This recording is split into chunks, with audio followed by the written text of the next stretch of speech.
Southern California Honda dealers. See you tomorrow night.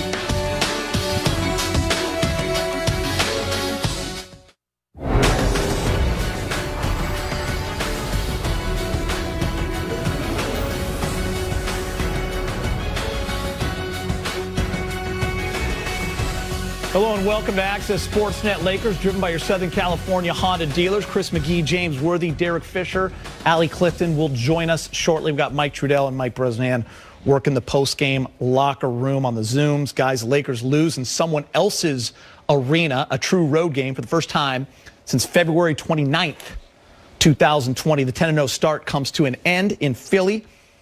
Let's go. I had a whole thing planned, but those last 2 minutes kind of changed everything. So let's take a look, James, at that final play. Philly and Tobias Harris.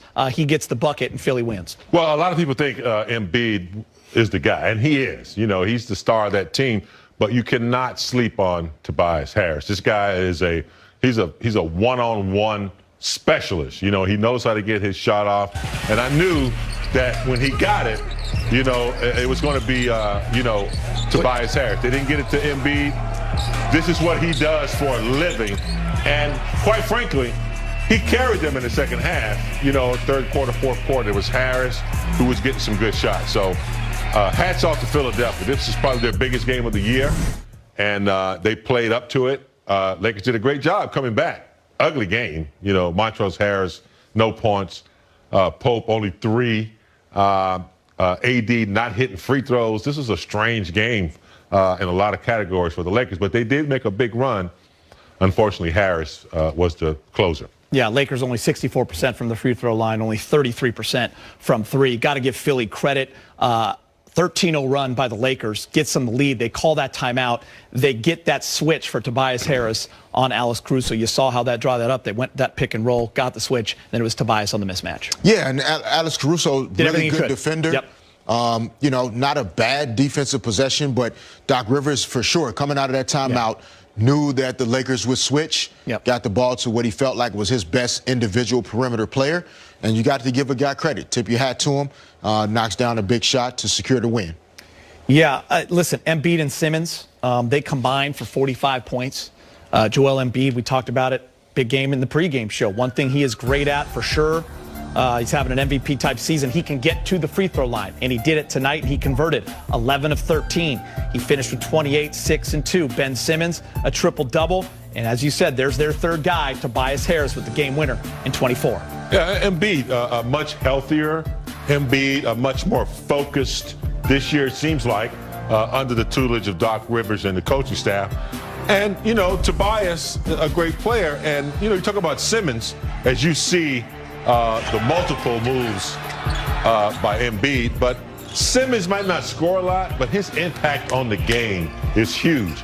He's big, he's strong, offensive rebounds, you know, putbacks and things of that nature. So that three-headed monster, along with a collective effort for the rest of the 76ers, they did what they needed to do at home. Get the win. You know what I'm already looking forward to, Geets? What's in that? Big game is when the Sixers... Definitely. But when the Sixers come to L.A., you know, assuming that, you know, obviously things continue with the season, and when they come back to L.A. and the Lakers are more rested and, you know, just more of a sound game, I think it's a really good matchup, these two teams. Both teams really physical. The game got a little disjointed at times, a lot of whistles, a lot of stoppages in play. And those are tough games to keep you focused and keep the continuity in the way the Lakers normally like to play. But you have to give the Sixers credit. Yeah, they split their 2 meetings last year. Lakers lost in Philly.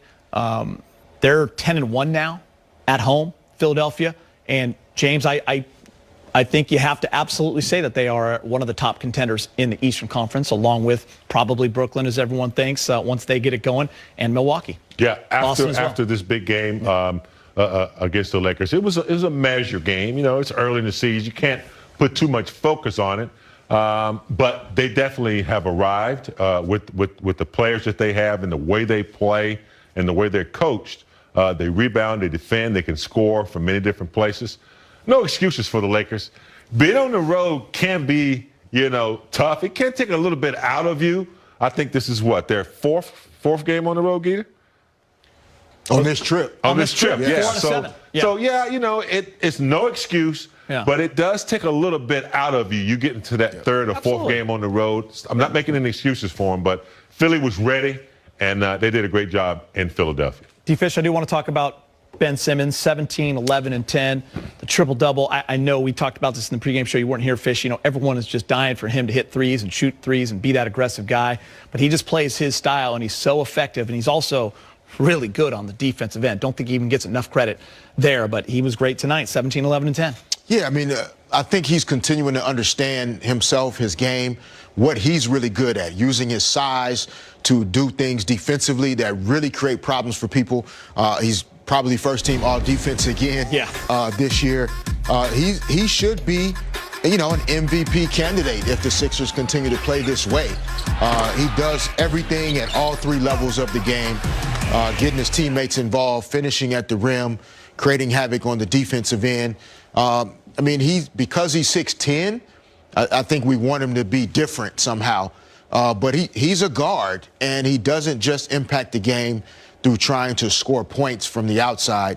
He has a great all-around game, and I credit the Sixers for sticking with him when people question whether they should. Back to the Lakers, guys. The theme that I wrote down here going into those last 2 minutes before the 13-0 run was that the Lakers just, bottom line, didn't play well enough to win the game on the road against a really good team, especially in the middle of a road trip. When you shoot that way from three, remember, James, there was a point where they missed 12, 13 threes in a row. Yes, they got hot at the end to get themselves back in. From the free throw line, as you mentioned, only 64%. Fast break points, +8 for Philadelphia. So all the categories you're used to seeing the Lakers kind of dominate, it went to Philadelphia. It's really tough win. I just felt like the Lakers were going uphill the whole game. Every time they get it close, down by 2, Gasol in and out on a 3, Sixers go out for a 7-0 run. Every time the Lakers chipped away, Sixers got it back up to 10 or 11. Yeah, it wasn't, you know, for lack of effort. The Lakers were really, trying. They were trying to get back in, but when you're not getting your usual game from Montrezl Harrell, that energy, when you're not getting, you know, Pope's been shooting the hell out of the ball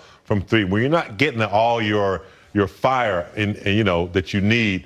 And Philly is just continually coming back at home. It's a tough one to climb, but you know, they'll snap back. You know, they're in the middle of a road trip. They'll regroup.